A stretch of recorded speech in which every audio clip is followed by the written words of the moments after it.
आज यहां इसी सभा में प्रत्यंचा भी चढ़ेगी, शर संधान भी होगा और लक्ष्य भेद भी होगा।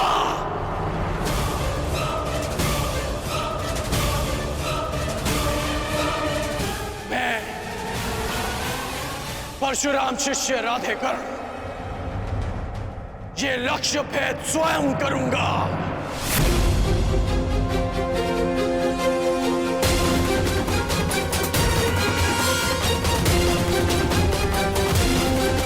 सखी, यदि तुम्हें ज्ञात हो कि अर्जुन जीवित है तो क्या करोगे? वो सब जो मेरे जीवन का उद्देश्य पूरा कर सके,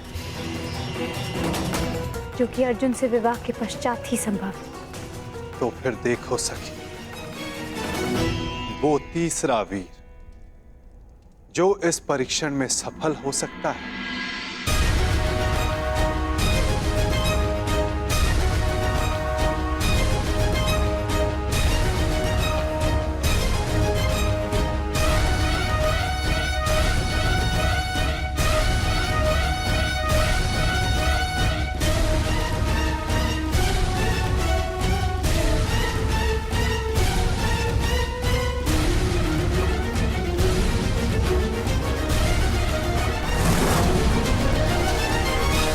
यदि कर्ण ने लक्ष्य संधान कर दिया सखी, तो तुम अपने जन्म का प्रयोजन सिद्ध नहीं कर पाओगे।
अद्भुत, अद्भुत कर्ण।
जो मैं कह रहा हूं उसका तात्पर्य समझ रही हो ना सखी?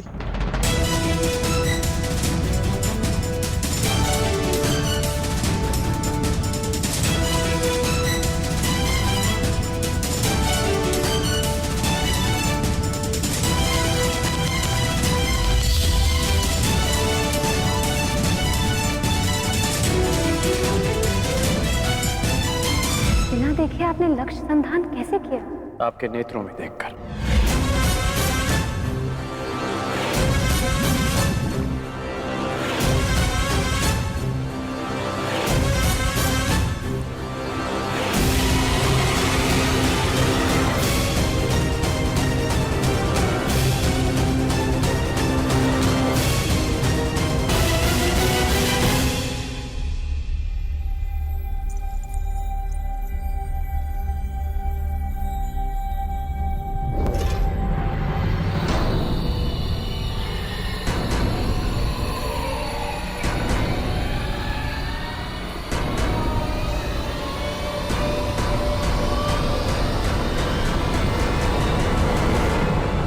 ठहरो, ठहरो, ठहरो, ठहरो, ठहरो।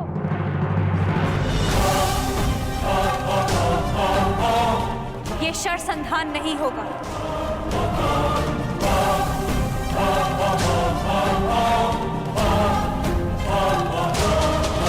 परंतु क्यों?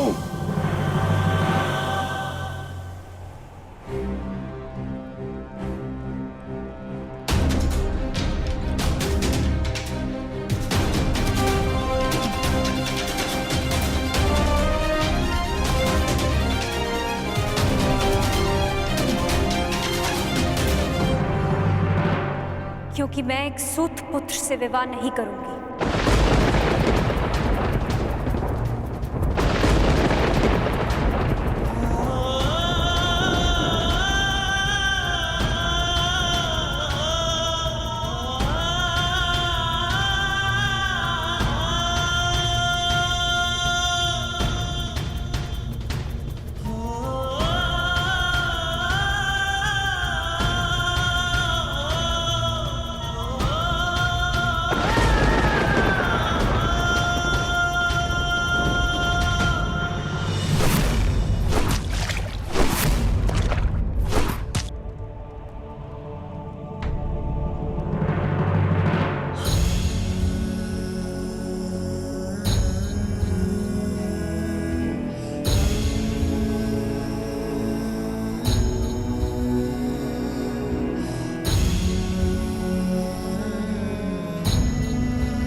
मनुष्य का जन्म महत्वपूर्ण नहीं, यदि कुछ महत्वपूर्ण है तो उसके कर्म। कर्म शब्दों से अधिक श्रेष्ठ माध्यम है मनुष्य और उसकी योग्यता के परिचय का।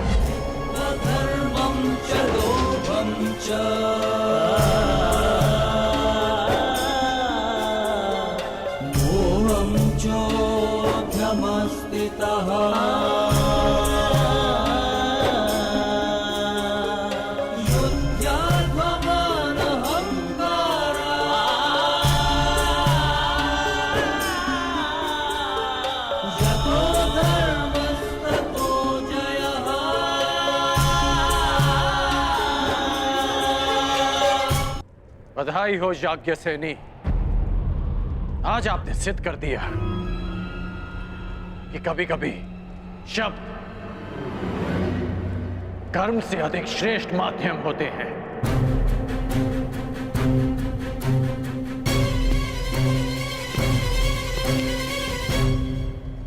व्यतीत ना होकर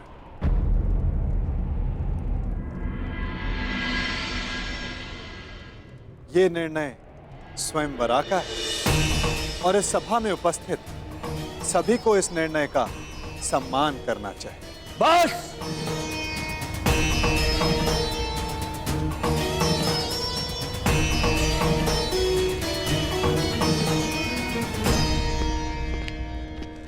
बस पांचाल नरेश, बस। ये कैसा खेल है? आप अपनी पुत्री का विवाह करवाना चाहते भी थे या नहीं?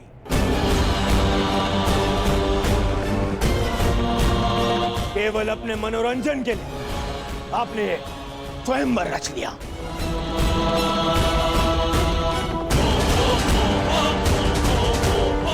आपने आर्यव्रत के बड़े बड़े शूरवीरों को यहां आमंत्रित किया। किसी को ज्ञात भी नहीं था कि परीक्षण में होने क्या वाला है। फिर एक विचित्र सी शर्त रख दी आपने स्वयंवर की, और जब अंगराज इस परीक्षण में सफल होने वाले थे तो आपकी पुत्री द्रौपदी ने इन्हें रोक दिया।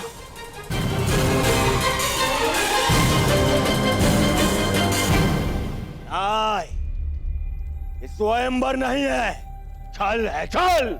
युवराज दुर्योधन, ये स्वयंवर पांचाली के विवाह के लिए रचा गया है हस्तिनापुर युवराज दुर्योधन। और स्वयंवर स्पर्धा नहीं होती, स्वयंवरा को अधिकार है अपने वर के चयन करने का, जिसका द्रौपदी ने प्रयोग किया।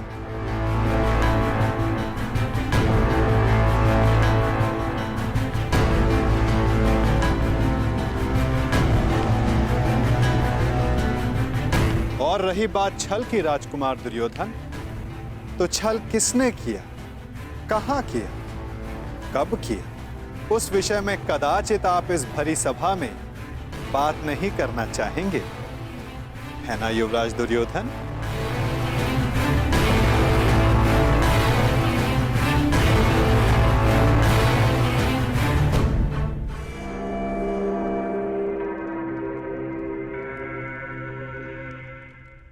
सम्राट!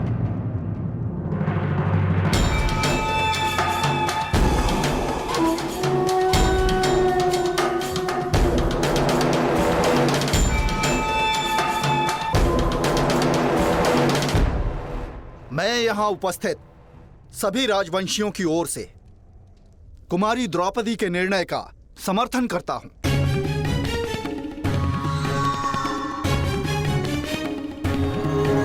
मुझे तो युवराज दुर्योधन की सोच पे आश्चर्य हो रहा है। राजकुल से होकर भी ये उन्होंने सोच कैसे लिया कि पांचाल नरेश अपनी पुत्री का विवाह एक सूत पुत्र से करेंगे। सावधान मंत्री नरेश। सावधान तो आपको रहना था। आप कर्ण को इस सभा में लाने की भूल कैसे कर बैठे? जाइए अंगराज कर्ण, जाइए, जाके अपने अश्वों की राज संभालें। यह क्षत्रियों का स्वयंवर है, जाइए।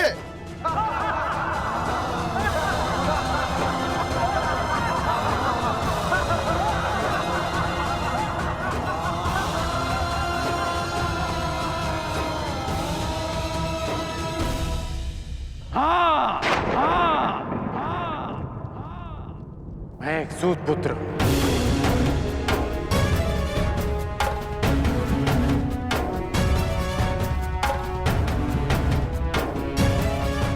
और मुझे गर्व है कि स्वयं को क्षत्रिय समझने का अभिमान करने वाले महारथियों का मार्गदर्शन एक सूत ही करता है। पथ निर्धारित करने वालों को यह नहीं भूलना चाहिए, जो खड्ग और गदा हाथ में लेकर वो वीर होने का दम भरते हैं, उसे कोई क्षत्रिय नहीं, एक लोहार बनाता है।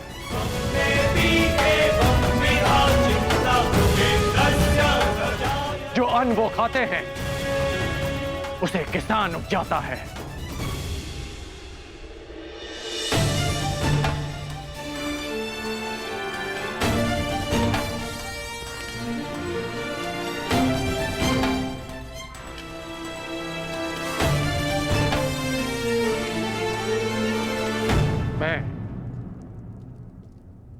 मेरा उपहास उड़ाने वालों से व्यथित नहीं हूं, क्योंकि मैं इनकी सोच वर्षों से जानता हूं।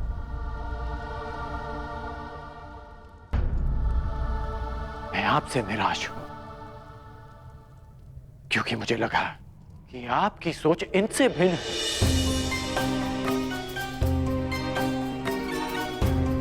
इस अपमान को सहने की क्षमता स्वयं में लाने के लिए मुझे वर्षों लग गए, परंतु आश्चर्य इस बात का है कि एक सूत का अपमान करना, उससे घृणा करना, कुछ दिन पहले जन्मी पांचाली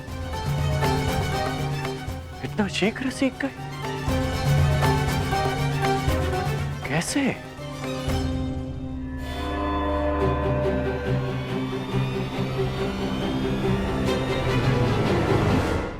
कुछ दिन पहले जन्मी पांचाली इतना शीघ्र सीख गए। कैसे?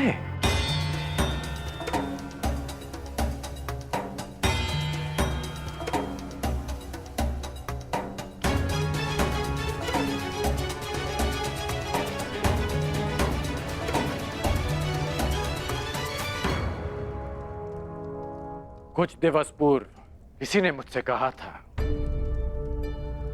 कि हर कर्म अपना परिणाम साथ लेकर चलता है।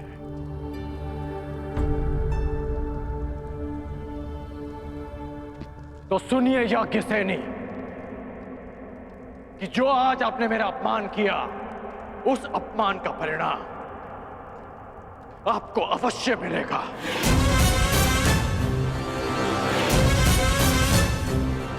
इस कर्म का फल आप अवश्य भोगेंगे।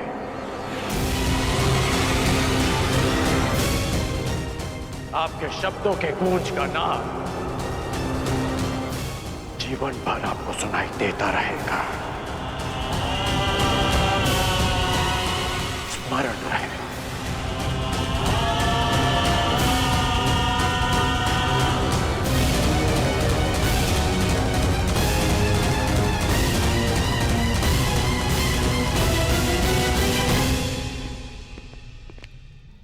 क्षत्रिय वीरों की सूची पूर्ण हुई पांचाल नरेश।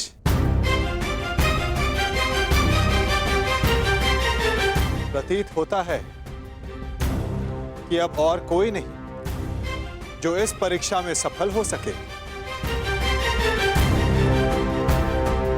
तो क्या स्वयंवर निरस्त कर दिया जाए पांचाल नरेश? नहीं केशव, यदि स्वयंवर निरस्त कर दिया गया तो पांचाल का बड़ा अपयश होगा।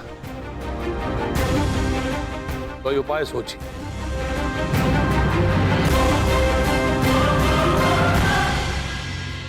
शांत हो जाओ मेरे होने वाले सम्राट। देखो कर्ण, इस स्थिति में केवल एक ही उपाय है। स्वयंवर संपन्न हुआ, हमें यहां से चलना चाहिए। कि स्वयंवर सर्वसाधारण के लिए खोल दिया जाए।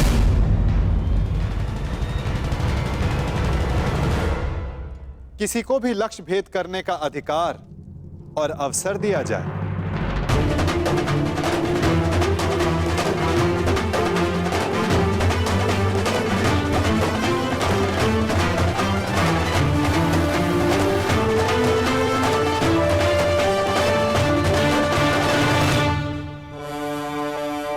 इस स्थिति में केवल एक ही उपाय है।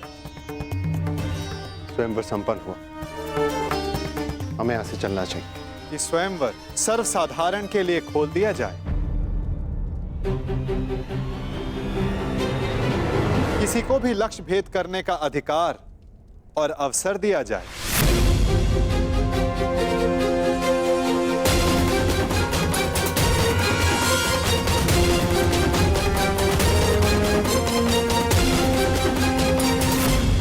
लो मेरे होने वाले सम्राट, अब स्वयंवर तो सबके लिए खुल गया है। जब कोई कुछ कर ही नहीं पाएगा तो कर्ण को अवश्य अवसर मिलेगा। हमें यहाँ रुकना चाहिए। नहीं मामाश्री, यदि अब हम पांचाल में रुके तो केवल एक ही कारण होगा, और वो युद्ध है, अन्यथा नहीं। चलिए यहां से।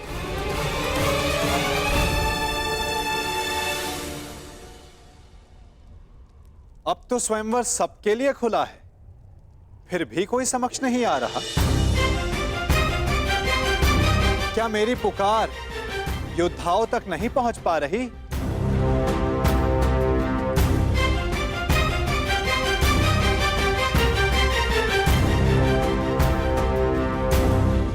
छिपे हुए योद्धाओं, अपने मन से प्रश्न करो कि क्या अधिक महत्वपूर्ण है, अज्ञात में रहकर अपना परिचय छिपाना,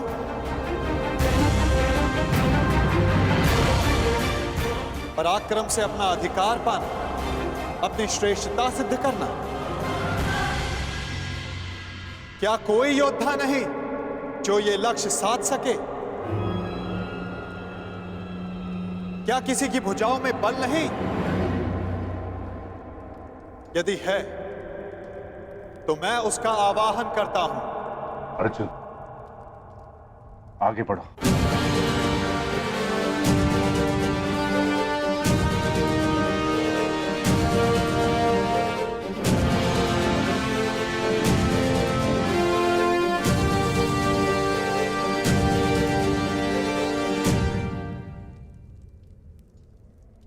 ये लक्ष्य मैं साधूंगा।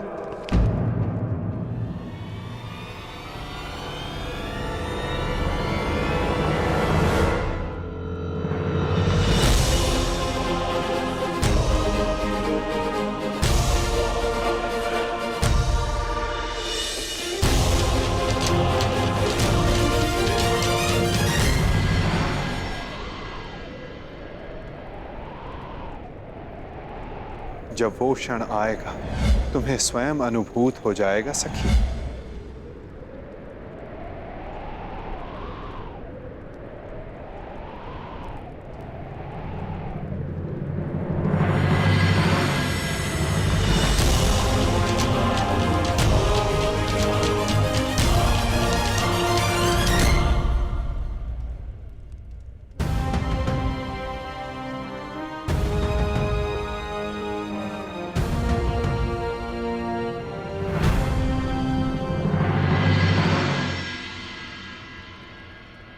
पहले एक सूत पुत्र आया और अब ब्राह्मण।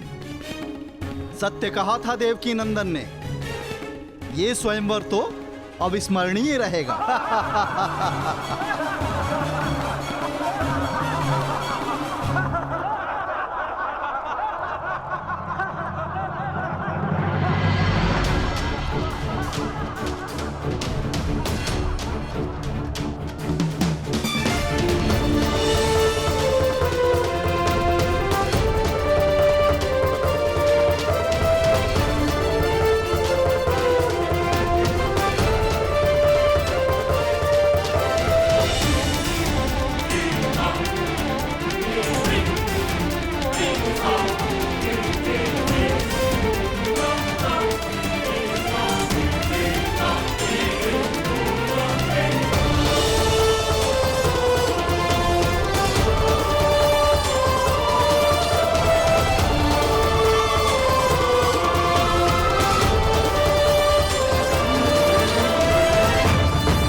पांचाल नरेश,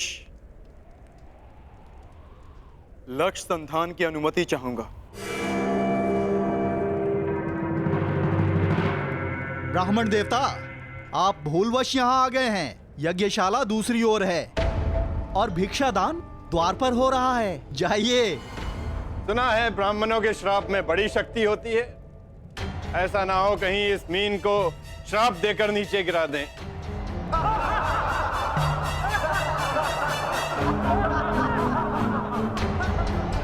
ब्राह्मण युवक, क्या तुम विवेक से यह निर्णय ले रहे हो? कदाचित तुम्हारी शिक्षा दीक्षा, पालन पोषण इस परीक्षा के अनुरूप नहीं है। यहां उपस्थित सारे योद्धाओं का परिणाम तो तुम देख ही चुके हो।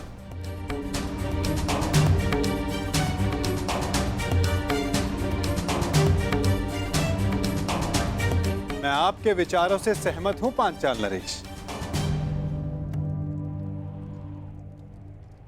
परंतु ब्राह्मण के बल पर संदेह नहीं करना चाहिए।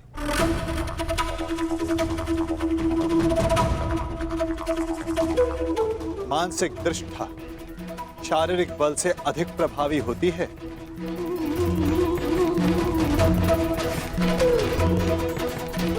दिव्य अस्त्र का आवाहन करने वाले मंत्र ब्राह्मणों की शक्ति होती है। और फिर श्री परशुराम भी ब्राह्मण ही तो हैं। क्या उनकी शक्ति पर किसी को संदेह है?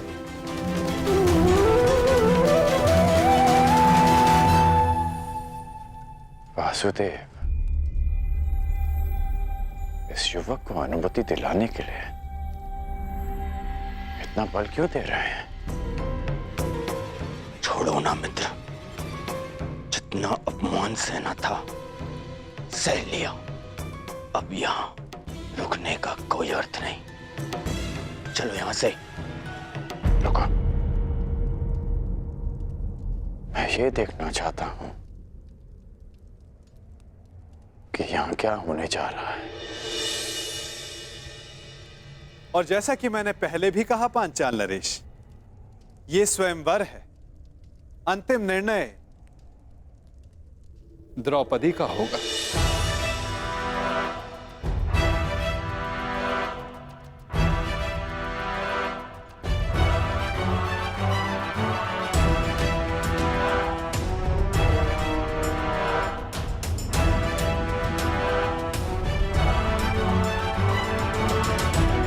याज्ञसेनी, क्या तुम इस ब्राह्मण युवक को अपना कौशल सिद्ध करने का अवसर देना चाहोगी?